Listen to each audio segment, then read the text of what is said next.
ప్రముఖ తమిళ సినీ నటుడు విశాల్ అస్వస్థతకు గురయ్యారు. ఓ కార్యక్రమంలో ముఖ్య అతిథిగా పాల్గొన్న ఆయన వేదికపైనే ఉన్నట్టుండి స్పృహ తప్పి పడిపోయారు. ఈ ఘటన తమిళనాడులోని వెల్లుపురం జిల్లాలో చోటు చేసుకుంది. కువాగాం గ్రామంలో ప్రసిద్ధి చెందిన కుతండవర్ ఆలయ చిత్రై ఉత్సవాలు ఘనంగా జరుగుతున్నాయి. అయితే ఈ ఉత్సవాల్లో భాగంగా ఆదివారం రాత్రి ట్రాన్స్జెండర్ల కోసం మిస్ కువాగం 2025 అందాల పోటీలను నిర్వహించారు. అయితే ఈ కార్యక్రమానికి నటుడు విశాల్ ముఖ్య అతిథిగా హాజరయ్యారు.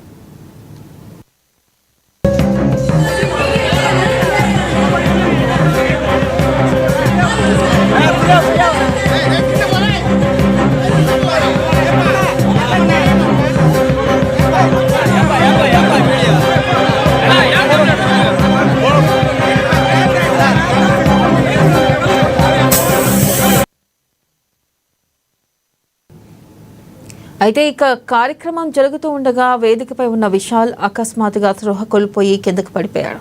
దీంతో అక్కడున్న వారంతా ఒక్కసారిగా ఆందోళనకు గురయ్యారు. అప్రమత్తమైన నిర్వాహకులు, అభిమానులు వెంటనే ఆయనకు ప్రథమ చికిత్స అందించారు. దీంతో కొద్దిసేపటికే విశాల్ తేరుకున్నారు. అనంతరం మెరుగైన వైద్యం కోసం అక్కడే ఉన్న రాష్ట్ర మాజీ మంత్రి పొన్ముడి విశాల్ను సమీపంలోని ఆసుపత్రికి తరలించారు.